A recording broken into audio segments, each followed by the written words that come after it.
अच्छा चले, आज हम अपने दूसरे ताश में मिले हैं।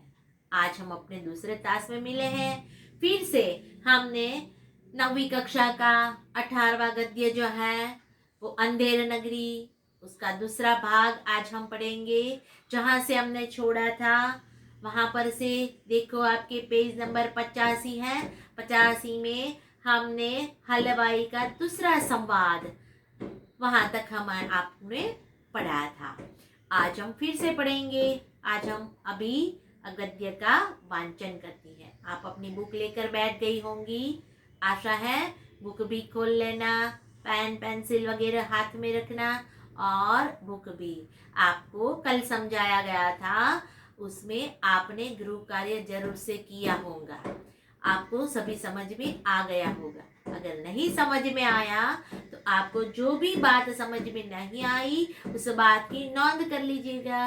जब कभी भी हम मिलेंगे तो उसका उत्तर हम अवश्य ही आपको दे देंगे। हलवाई, तो बाबा जी कुछ लेना हो तो ले ले। गोवर्धन दास, बच्चा भिक्षा मांगकर 7 पैसा लाया हूँ, 3.5 सेर मिठाई दे दे। महंत जी और नारायण दास एक ओर से आते हैं और दूसरी ओर से गोवर्धन दास आता है। महंत, बच्चा गोवर्धन दास क्या भिक्षा लाया, गठरी तो भारी मालूम पड़ती है। गोवर्धन दास, गुरुजी महाराज 7 पैसे भीख में मिले थे, उसी से 3.5 सेर मिठाई मोल ली है। महंत, बच्चा नारायण दास ने मुझसे कहा था कि यहाँ सब चीजें टके शेर मिलती हैं, तो मैंने इसकी बात पर विश्वास नहीं किया। बच्चा, यह कौन सी नगरी है और इसका राजा कौन है जहाँ टके शेर भाजी और टके शेर खाजा मिलता है। गोवर्धन दास, अंधेरी नगरी, चौपट राजा, टके शेर भाजी, टके शेर खाजा। अच्छा, देखो, गोवर्धन दास और हलवाई के बीच बातें होती हैं। महंत जी ने हलवाई को महंत जी ने गोवर्धन दास को भिक्षा लेने के लिए भेजा है। कुछ भोजन मिल जाए तो वो अपने पेट की अग्नि बुझाना चाहते हैं।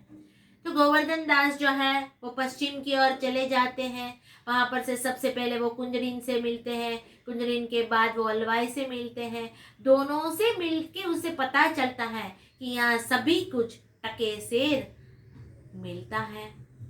गोवर्धन दास को बड़ा ही आनंद मिलता है। वो फिर ये सब लेकर हलवाई से प्रश्न भी करते हैं, यहाँ के राजा का नाम और नगरी का नाम भी पूछ लेते हैं। फिर वो बताते भी हैं कि अंधेरी नगरी, चौपट राजा, टके शेर भाजी, टके शेर खाजा। तो हलवाई गोवर्धन दास से पूछते हैं कि बाबा जी आपको कुछ लेना है? कुछ लेना है तो ले लीजिएगा। गोवर्धन दास ने बताया, बच्चा भिक्षा में मैं 7 पैसे लेकर आया हूँ, 3.5 सेर मिठाई आप हमें दे दीजिए। 3.5 सेर मिठाई यानी 3 किलो 500 ग्राम मिठाई हो गई। ये तो बहुत ज्यादा हो गई। तो महंत जी ने बताया, बच्चा गोवर्धन दास देखो, अब गोवर्धन दास है वो मिठाई उन्होंने मोल ली है। मोल लेना मतलब खरीद लेना। अब पहले तो हम देखते हैं कि हमारे पास जोली, ये बगल थैला नहीं था। ये महंत जो है वो जोली बनाते थे, और जोली बनाते थे या फिर किसी कपड़े को गठरी बनाते थे। उसमें बस चीजें रखकर उस कपड़े को चारों ओर से बांध देते थे, तो उसे कहते हैं गठरी। जैसे हम उसे गुजराती में कहते हैं पोटकू। अच्छा, वैसे गठरी बना देते हैं और वो महंत जी के पास जाते हैं। एक ओर से महंत जी और नारायण दास आते हैं और दूसरी ओर से गोवर्धन दास आता है। वे तीनों एक दूसरे से मिलते हैं। महंत ने पूछा, अरे गोवर्धन दास क्या भिक्षा लाया हो? गठरी तो बहुत ही भारी मालूम होती है। देखो, इसमें बोझ तो है ही, ये भार तो है ही, इतनी ज्यादा मिठाइयां जो वह भर के लाया है। गोवर्धन दास ने तुरंत बताया कि महाराज मैंने 7 पैसे भिक्षा में मिले थे। मैंने उनसे सारी चीजें यहाँ पर 3 सेर 3.5 सेर मिठाई जो है मैंने मोल ली है, मतलब खरीद ली है। महंत जी ने बच्चा नारायण दास ने मुझे यह बताया कि यहाँ सभी कुछ टके शेर भाजी और टके शेर खाजा, यहाँ सभी कुछ टके शेर ही मिलता है, तो मैंने इसकी बात पर विश्वास नहीं किया। अच्छा बच्चा, यह कौन सी नगरी है, यहाँ का राजा कौन है? अच्छा, गोवर्धन दास ने बताया कि देखो गुरुजी, ये अंधेरी नगरी है, चौपट राजा है, टके शेर बाजी मिलती है और टके शेर खाजा मिलता है। महंत, तो बच्चा ऐसी नगरी में रहना उचित नहीं है जहाँ टके शेर बाजी और टके शेर खाजा बिकता है। मैं तो इस नगर में अब एक क्षण भी नहीं रहूंगा। गोवर्धन दास, गुरुजी, मैं तो इस नगर को छोड़कर नहीं जाऊंगा और जगह जगह दिन भर मांगो तो भी पेट नहीं भरता, मैं तो यहीं रहूंगा। महंत, देख मेरी बात मान, नहीं तो पीछे पछताएगा। मैं तो जाता हूं, पर इतना कहे जाता हूं कि कभी संकट पड़े तो याद करना। यह कहते हुए महंत चले जाते हैं। देखो, महंत जी को जब पता चला कि यहाँ के राजा का नाम चौपट राजा है, इस नगरी का नाम अंधेरी नगरी है, यहाँ सभी चीजें टके शेर मिलती हैं, सभी चीजें, या सब्जी हो या मिठाई हो या कुछ चीजें, सभी कुछ इतने दामों में मिलता है, तो यहाँ एक पल भी रुकना नहीं चाहिए। गोवर्धन दास ने बताया कि देखो, यहाँ पर तो सभी कुछ मिलता है, तो अच्छी बात है। महंत ने बताया नहीं, यह बात बिल्कुल अच्छी नहीं है। जहाँ एक ही दाम में सभी चीजें मिलती हो, उस राज्य में कभी रुकना नहीं चाहिए। तो बच्चा, ऐसी नगरी में रहना उचित माने योग्य नहीं है। तो मैं तो इस नगर में एक क्षण भर भी रुकने वाला नहीं हूँ। क्षण पल, मैं यहाँ थोड़ी देर, कुछ क्षण के लिए भी रुकना नहीं चाहता, मैं तो यहाँ से चला जाऊंगा। गोवर्धन दास ने बताया, देखो गुरुजी, आपको जाना है तो आप जाएं, मैं तो इसी नगर में ही रहूंगा, मैं इस नगर को छोड़ने वाला नहीं हूँ। हम कितनी दूसरे नगर में जाएंगे, कितनी सारी भिक्षा मांगेंगे, तब जाकर थोड़ी सी भिक्षा मिलेगी और हमारा पेट भी नहीं भरता, मैं तो यहाँ रहना चाहता हूँ। महंत ने बताया, देखो गुरुजी का काम है अपने शिष्य को समझाना। उन्होंने बताया, देखो बच्चा, मेरी बात मान लो, आज यहाँ रहना उचित नहीं है। अगर आप यहाँ रहेंगे तो पीछे पछताने का समय भी आ सकता है। मैं तो जाता हूँ, इतने कहे जाता हूँ कि तुम्हें जब कभी भी किसी प्रकार का संकट हो तो मुझे जरूर याद करना। अगर संकट में तुम मुझे याद करोगे तो मैं तुरंत तुम्हारी सहायता के लिए पहुंच जाऊंगा। और इतना कहते हुए महंत वहां से चले जाते हैं। अब दूसरा दृश्य शुरू हो जाता है। देखो, हमने पहले ही बताया था, पहले दृश्य कौन सा था? पहला दृश्य था, शहर से बाहर एक सड़क थी, वहां पर महंत जी और उनके दोनों शिष्य वहां पर चल रहे थे, चलते चलते बातें कर रहे थे। अब दूसरा दृश्य कौन सा है? देखिए, राजा, मंत्री और नौकर लोग यथास्थान बैठे हैं।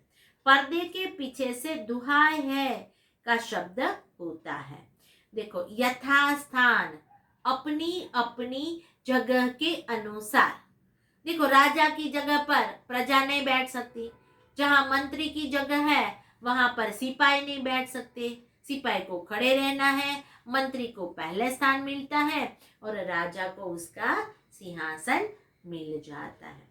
वे सभी बैठे हुए हैं, यहाँ सभा लगी हुई है, तो ये सभी बैठे हैं, उसमें से पर्दे के पीछे से, अच्छा पर्दा क्यों बताया? हाँ, ये नाटक है, तो नाटक रंगमंच पर दिखाया जाता है। तो पर्दे के पीछे से आवाज आती है, दुहाई है। दुहाई मतलब न्याय की पुकार किसी की आ रही है, कोई न्याय मांग रहा है। राजा, कौन चिल्लाता है?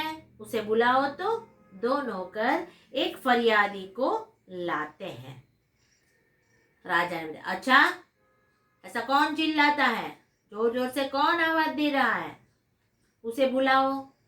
दो नौकर जो है वो बाहर जाते हैं और एक फरियादी जो न्याय मांगने वाला व्यक्ति है उसे लेकर वापिस आ जाते हैं।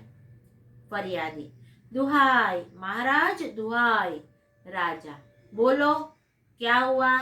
फरियादी, महाराज, कल्लू बनिए की दीवार गिर पड़ी, सो मेरी बकरी उसके नीचे दब गई, न्याय हो। राजा, कल्लू को पकड़ कर लाओ। नौकर लोग दौड़कर बाहर से बनिए को पकड़ कर लाते हैं। राजा, क्यों रे बनिए, इसकी बकरी दबकर मर गई? अच्छा, देखो, नौकर फरियादी को भीतर लाते हैं। फरियादी ने आते ही बताया, न्याय हो महाराज, न्याय हो। राजा ने पूछा, बोलो क्या हुआ? फरियादी ने बताया, महाराज, ये जो कल्लू बनिया है ना, उसकी दीवार गिर पड़ी, वहां पर मेरी बकरी थी, तो दीवार बकरी पर पड़ी, तो ये मेरी बकरी जो है उसके नीचे दब गई और मर गई। राजा को न्याय करना था। न्याय के बदले उन्होंने क्या किया? अच्छा, कल्लू बनिए को पकड़ कर ले आओ। नौकर लोग दौड़े, बाहर गए और कल्लू बनिए को पकड़ कर ले आए। कल्लू बनिया, महाराज, मेरा कुछ दोष नहीं है, कारीगर ने ऐसी दीवार बनाई कि गिर पड़ी। राजा, अच्छा, कल्लू को छोड़ दो, कारीगर को पकड़ लाओ। कल्लू जाता है, नौकर कारीगर को पकड़कर लाते हैं। राजा, क्यों रे कारीगर, इसकी बकरी कैसे मर गई? कारीगर, महाराज, चूने वाले ने चूना ऐसा खराब बनाया कि दीवार गिर पड़ी। राजा, अच्छा, उस चूने वाले को बुलाओ। कारीगर निकाला जाता है, चूने वाले को पकड़कर लाया जाता है। राजा, क्यों रे चूने वाले, इसकी बकरी कैसे मर गई? देखो, राजा न्याय तो करता है, पर किस प्रकार से न्याय करता है आप देखें।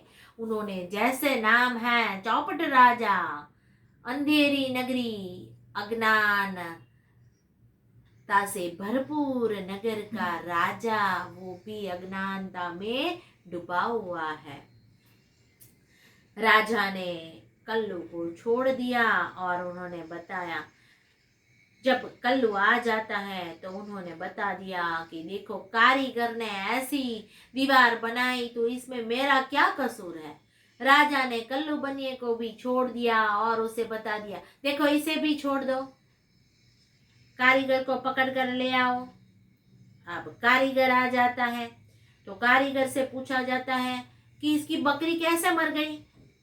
कारीगर ने बताया, महाराज, ये चूने वाला जो है ना, उन्होंने चूना ही ऐसा खराब बनाया होगा, कोई ये दीवार है ना, जो वो दीवार गिर पड़ी। राजा ने बोला, अच्छा, तो उस चूने वाले को बुलाओ। चलो, कारीगर को छोड़ दो। कारीगर को निकाला जाता है, नौकर फिर चूने वाले को पकड़कर ले जाता है। राजा ने फिर उसे पूछा कि क्यों चूने वाला, ये इसकी बकरी कैसे दबकर मर गई? चूने वाले ने बताया, महाराज, भिस्ती ने चूने में पानी ज्यादा डाल दिया, इसी से चूना कमजोर हो गया। राजा, तो भिस्ती को पकड़ो। भिस्ती को लाया जाता है। राजा, क्यों रे भिस्ती, इतना पानी क्यों डाल दिया कि दीवार गिर पड़ी और बकरी दबकर मर गई? भिस्ती, महाराज, इस गुलाम का कोई कसूर नहीं, कसाई ने मशक इतनी बड़ी बना दी थी कि उसमें पानी ज्यादा आ गया।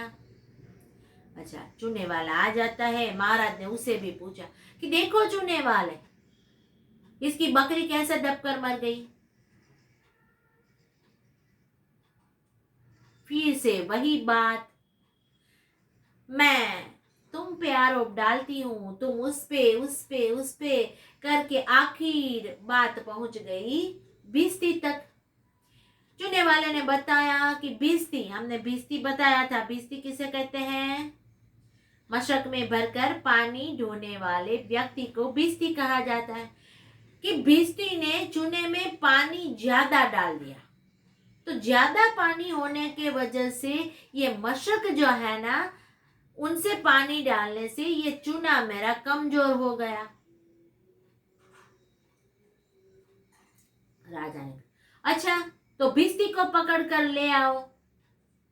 अब नौकर फिर से चले जाते हैं, चुने वाले को छोड़ देते हैं, भिस्ती को पकड़कर ले आते हैं। राजा ने उससे पूछा, क्यों रे भिस्ती, इतना पानी क्यों डाला चूने में कि इसकी दीवार पर गई? इसकी दीवार गिर पड़ी और बकरी दबकर मर गई। इतना ज्यादा पानी क्यों डाला? भिस्ती ने कहा, महाराज, ये गुलाम, ये तो आपका सेवक है, मेरे कोई कसूर नहीं है, मेरा कोई गुनाह नहीं है। कसाई जो है उन्होंने मशक इतनी बड़ी बना दी। कसाई किसे कहते हैं? हमने बताया था, जो पशु आदि की मौत हो जाती है तो उसमें से उसकी चमड़ी निकाल देते हैं और उसके चमड़े से बनाई जाती जो बैग है, थैली, उसे कहते हैं मशक बनाने वाला कसाई। तो उन्होंने मशक बड़ी बना दी थी, तो उसमें पानी ज्यादा आ गया, तो उसमें मेरा क्या कसूर है? मेरा तो कुछ भी अपराध नहीं है। राजा ने कहा, अच्छा, तो भिस्ती को निकाल दो, फिर से कसाई बुला लो। फिर नौकर भिस्ती को निकालते हैं और कसाई को लेकर आ जाते हैं। राजा, क्यों रे कसाई, तूने ऐसी मशक क्यों बनाई? कसाई, महाराज, गडेरिये ने टके की ऐसी बड़ी भेड़ मेरे हाथ बेची कि मशक बड़ी बन गई। राजा, अच्छा, कसाई को निकालो, गडरिये को लाओ। कसाई निकाला जाता है, गडरिया लाया जाता है। राजा, क्यों रे गडरिये, ऐसी बड़ी भेड़ क्यों बेची? गडरिया, महाराज, उधर से कोतवाल की सवारी आई, भीड़ भाड़ के कारण मैंने छोटी बड़ी भेड़ का ख्याल ही नहीं किया, मेरा कुछ कसूर नहीं है। राजा, इसको निकालो, कोतवाल को पकड़ कर लाओ। कोतवाल को पकड़कर लाया जाता है। राजा, क्यों रे कोतवाल, तूने सवारी धूमधाम से क्यों निकाली कि गडरिये ने घबरा कर बड़ी भेड़ बेच दी? कोतवाल, महाराज, मैंने कोई कसूर नहीं किया। राजा, कुछ नहीं, ले जाओ कोतवाल को, अभी फांसी दे दो। सभी कोतवाल को पकड़कर ले जाते हैं। देखो, भिस्ती को भी निकाल दिया जाता है, कसाई को लाया जाता है। कसाई ने भी यही बताया कि तूने इतनी बड़ी मशक क्यों बनाई? कसाई ने बताया कि देखो हुजूर, उसमें मेरा कोई कसूर नहीं है। ये गडरिया जो है ना, उन्होंने बड़ी भेड़ मुझसे बेच दी, तो इन्हीं के कारण बड़ी मशक बन गई। राजा ने फिर बताया, अच्छा, तो कसाई को भी निकाल दो, गडरिये को ले आओ। गडरिया जो भेड़ बकरियां चराता है वो, तो गडरिये को बुलाया जाता है। गडरिये से पूछा, इनकी बकरी मर गई दीवार से नीचे दबकर, तो देखो तुमने इतनी बड़ी भेड़ क्यों कसाई को बेच दी? गडरिये ने भी अपने आप को बचाने के लिए बताया, देखो महाराज, इसमें मेरा कोई गुनाह नहीं है, मैंने कोई अपराध नहीं किया है। जब मैं कसाई के पास पहुंचा और भेड़ बेच रहा था, उसी समय कोतवाल की सवारी आई। अब कोतवाल साहब निकले, बड़ी धूमधाम हुई और मैं घबरा गया।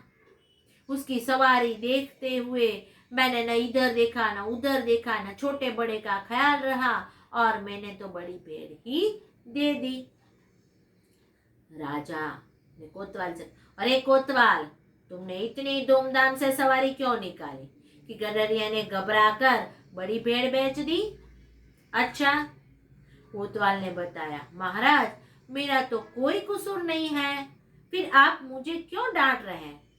राजा तो किसकी सुनेगा, किसकी नहीं, क्या पता, अज्ञानता से भरा हुआ है। सो उन्होंने बता दिया कि देखो, अब मैं कुछ सुनना ही नहीं चाहता, अब मैं कुछ सुनना नहीं चाहता। यहाँ से कोतवाल को ले जाओ और कोतवाल को फांसी पर चढ़ा दो।